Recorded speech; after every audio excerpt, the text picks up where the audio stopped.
Hi YouTube, and welcome back to my channel.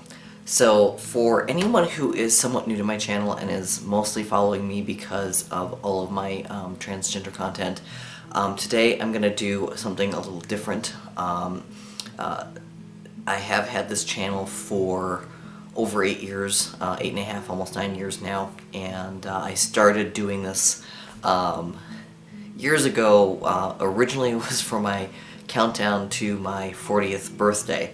And I'm 48 now, and I'll be 49 later this year, so that kind of tells you kind of how long I've been maintaining this channel. Now, I've only been out as trans for about 2 years. I think I started identifying as genderqueer, and then I've kind of morphed that and evolved that language, and I now identify as a transgender man. However, prior to that, before I even came out to myself, I really didn't identify. I mean, I did and I didn't. I was presenting feminine and female mostly, but I was kind of a tomboy for most of my adult life. And sometimes I wore makeup, sometimes I didn't. Sometimes I dressed more feminine, sometimes I dressed more butch and, you know, hoodies and things like that. I think I was in hoodies most of the time. Around holidays, and of course when I got married and things, I got a little bit more glammed up and stuff, but most of the time I was more tomboyish. I wore my hair longer primarily because my husband liked it. It's one of those things that one does when one gets married, is to kind of compromise between the two of you in terms of things, and growing my hair out made him happy, and so hey, why not? But that's kind of where I want to kind of go with this video today, because today is January 31st, and the last time I saw my husband alive was exactly 4 years ago today. And I just kind of wanted to recollect that last day that I had with him before he died by suicide. He suffered greatly from severe depression and generalized anxiety, and he was seeing doctors. He actually had both a psychologist and a psychiatrist that he was seeing. He was on medications. For some reason, his medications stopped working, and the doctor was trying to cycle him through different ones to try and find some that worked better. They were also trying to work with him because he had severe sleep apnea, and trying to help him with his sleep apnea.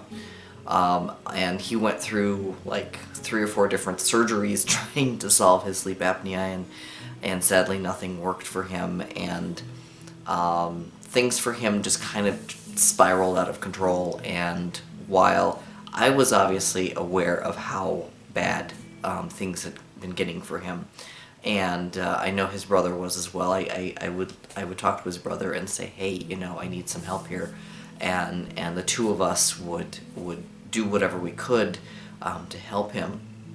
But in the end, it still wasn't enough, and he still ended up dying by suicide. And you know, it's taken me, you know, it's been 4 years, and I've had 4 years to process all of this. Because I actually did do a video very shortly after he passed. I think it's Losing a Spouse is the title of the video, where I talk a little bit about what was going on. But I just kind of want to focus on that last day, because he knew what he was planning to do that day. It's very clear in my mind that he knew exactly what he was going to do that day, and it's something that we discovered that he had probably been planning this for months. And looking back at some of the actions he had done in hindsight made that clear. But he wanted to make sure I had a good memory of that last day with him. And he gave me that, and I will always cherish that memory with him. That last weekend, because it was a Sunday, 31st, 4 years ago was a Sunday, and on the 30th, on the Saturday, we went out for brunch. We used to go out for brunch almost every weekend, and we decided to try someplace new. I think we were going to go to a restaurant called Snooze, and then we had another favorite brunch place, and both of them were really busy that day, and so we were like just kind of wandering around the downtown area, trying to figure out what we wanted to do, and we ended up brunching at a different place that we hadn't before, and it was actually really good.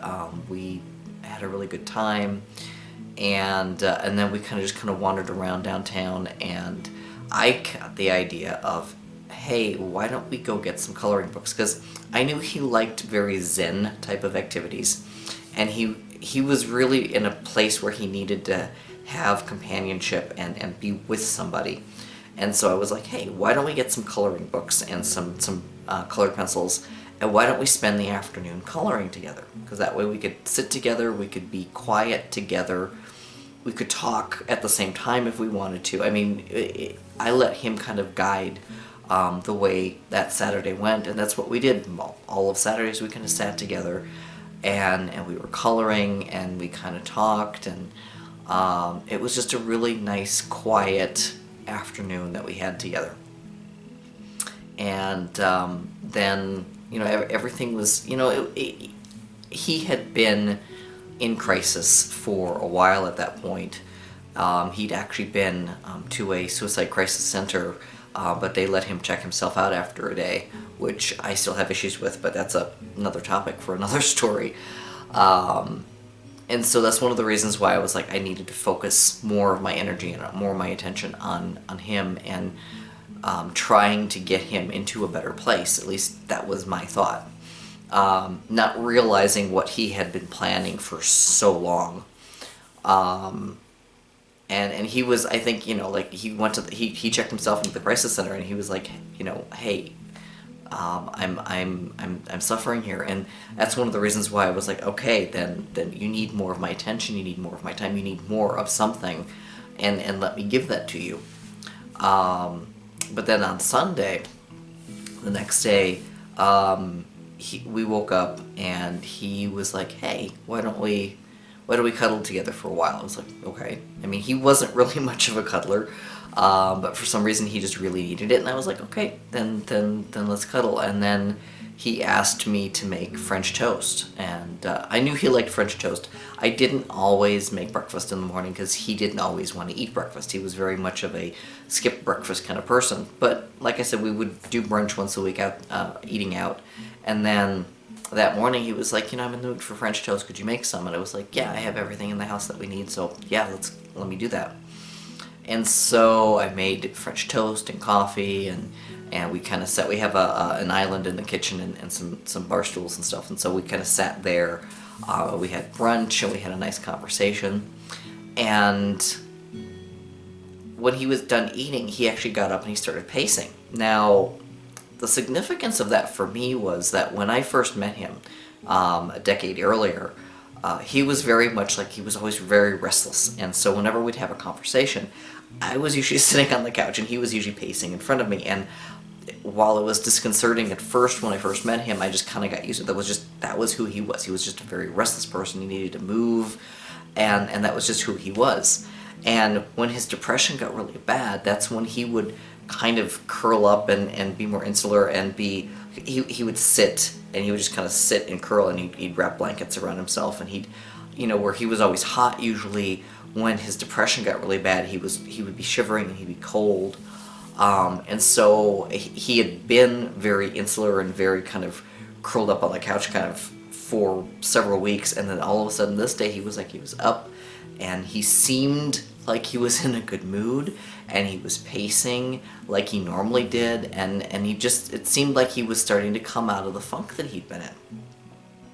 And I took this as a good sign, not realizing that probably what it really was is he had kind of resolved what he was going to do that day, and it had lifted a burden from him, and it made him feel freer, probably. That's my thinking, is either that or he was just really good at acting like he was feeling better. Regardless, he was putting my mind at ease about things, And then later that afternoon, he was like, you know what, I want to go to Starbucks and get a Wall Street Journal. That was something that was always a solo activity for him. That was one of the few things that he always did by himself.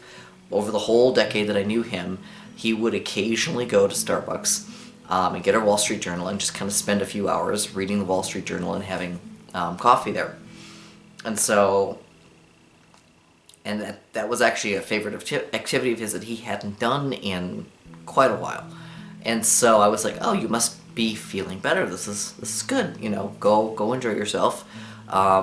There was a snowstorm predicted that was going to hit later that evening. I was like, remember, the snowstorm might hit by 8, so try to get home before then.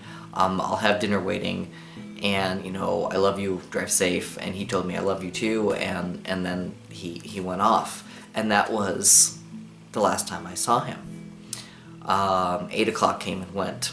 The snowstorm started. 9 o'clock came and went. 10 o'clock came and went. And at this point, all the Starbucks in town were closed, and I was like, that's when I started to, I mean, he sometimes would come home an hour or two later than he said he would. He often forgot to charge his phone, so trying to call his phone and it going immediately to voicemail, I was like, okay, the phone's off. So none of those things were unusual, but once the Starbucks were closed, once it became clear that he, you know, wasn't in any of the Starbucks, and the blizzard was hitting pretty bad, that's when I started to worry. I gave it until about midnight, and then he still wasn't home. So then I called around to all the emergency rooms, because I thought, well, maybe he was in an accident. Maybe the car slid on a patch of ice and crashed into something, you know, maybe he ended up in ER, and they just haven't gotten around to trying to reach me. Maybe he didn't have my phone number on him and his phone was dead, whatever. But there was no one by his description or name at any of the ERs.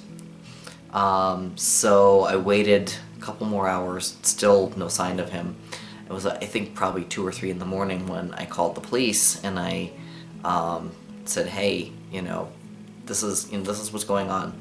And they were like, okay, you know, it's a little too early to file a missing persons, but here, give us his name, give us his license plate number, we'll keep an eye out. You know, the roads are slick, there's lots of accidents out there, maybe he hasn't been gotten to yet or found yet, but, you know, we'll let you know if we come across him. And it was 7 in the morning, the next morning, when I got the call that they had found his car and it was parked at a hotel parking lot. And they were like, oh, he must have decided to take a night away from you for whatever reason, or he's, you know, and I had several people, that friends of mine that I was chatting with online, because I stayed up all night, that were like, oh, see, I told you he was cheating on you. Which, sidebar, that he and I had an open relationship, and we had an agreement that we were both allowed to sleep with other people. Neither one of us ever took advantage of that. And it was one of the agreements was that we were going to at least tell each other we were going to do this before doing it. And even if he had been meeting with someone and had wanted to tell me right away, it would have been very unusual for him to have not at least called me and let me know that he was safe, and everything, and like, hey, you know, I decided to do this, and I'll be home in the morning or something. And so it just struck me as very odd that he went to a hotel, because this is something he never did. And he never stayed out all night. That was just not his thing. He liked sleeping in his own bed. He did not like sleeping in hotel beds. He hated hotel beds. So that was, and he hadn't packed a suitcase or any change of clothes or his pills or any of his toiletries, and he was a germaphobe, and so he didn't even have his hand sanitizer with him. I mean, there was all these things that were like red flags to me, like, you know what, this is unusual. So I went and I drove over to the hotel, and I was like, you know, I think my husband checked in here last night, and they were like, oh yes, and we had to call the police. That's how the police found the car, because his car alarm had been going off all night. And they had tried to reach him in his room, and because they knew which car was associated with which guest in which room and stuff. I think you had to put your car license plate number as you checked in and things, so they knew it was his car. And they had tried to reach him, but he wasn't answering the door. And I said, well, he does kind of sleep like the dead sometimes. There were times when the fire alarm, the batteries would die and the alarms would kind of beep and things and wake me up because they're loud. He never heard them. He could sleep through a fire alarm. So that in and of itself wasn't alarming, but everything was off, and so I immediately was suspicious of what was going on. We went up to his room. Actually, the manager took me up there, and we tried to open his door. Knocked on the door first, no answer. Tried to unlock the door, and couldn't unlock the door. She got the engineer involved, and he had like his special master lock override system. They were all electronic locks. There were no physical locks on the doors. He couldn't open the door. And knowing that my husband was an engineer, I immediately figured that he must have done something from the inside and hacked the lock in a way that it couldn't be unlocked easily. And so at that point, I kind of just knew what had happened, or what was going on, basically. And I was like, you know what, I'm going to go down to the lobby. I will wait. You figure out how to get into the room, and then you let me know what you find. But I feel that he is no longer in this world. And so that's what I did. I went downstairs, I had a cup of coffee, and I just kind of sat there, and I was just numb. Because I knew. I mean, I was going back and forth between hoping I was wrong and just kind of just knowing I was right.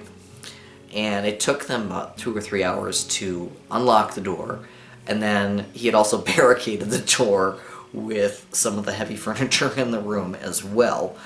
He was determined not to get saved, let's put it this way. And they finally got in there, and they did find him, and he was gone. And they came down and let me know, and I just kind of lost it at that point. And I was sad, and I was angry, and I was just this flood of emotions. And I remember I called his brother and told him, hey, this happened. And he came to the hotel, and we were asked to wait because the police were there processing the scene, and then there was a detective that was going to sit down with us, and the detective sat down with us and talked to us, and we kind of went through everything that had been going on with Dave. And then they also had a psychologist who sat down with us and kind of talked us through things and tried to make sure we were okay. And I know his brother called their dad, and so his dad and stepmom came down like within a day of everything, and we had to get the memorial together, just everything after that, just the whole mess of everything that you have to deal with after someone passes away. But I always look back at that day before he left, and how much he wanted me to have just a normal day with him. And I know he loved me, and we were not a perfect couple. We fought, but we loved each other regardless, and we were good together. We had rough patches here and there, but we got through them, and we were in a good place before all this happened, and I have no regrets of having him in my life.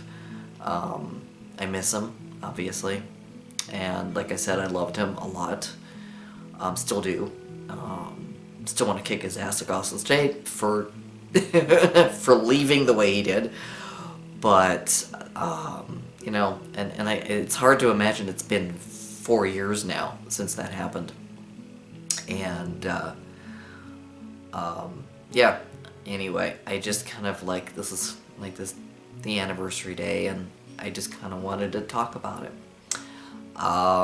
If you know someone in just anyone, if you know anyone who's suffering from depression or anxiety or whatever, just make sure they know you love them and that you're there for them and everything. I mean, I know my husband did know that I loved him and that I was there for him and that I would do anything for him. He knew that.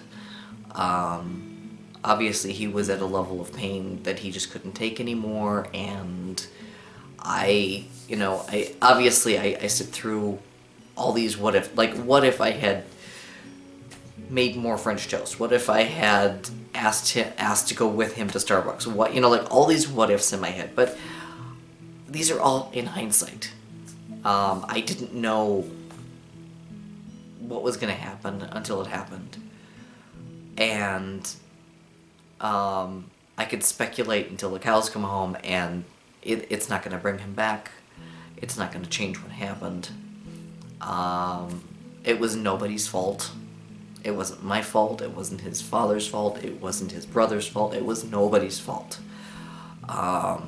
He just had a lot of emotional pain, and he struggled to process it, and he was tired and done with it, and that was just the way it was. And so, even though it is sad and tragic that he died at the age of 41, at least he died knowing that his family and his friends loved him.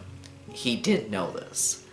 It wasn't enough, but at least, I don't have to wrestle with any guilt of like not telling him I loved him, because it was something that we told each other every day.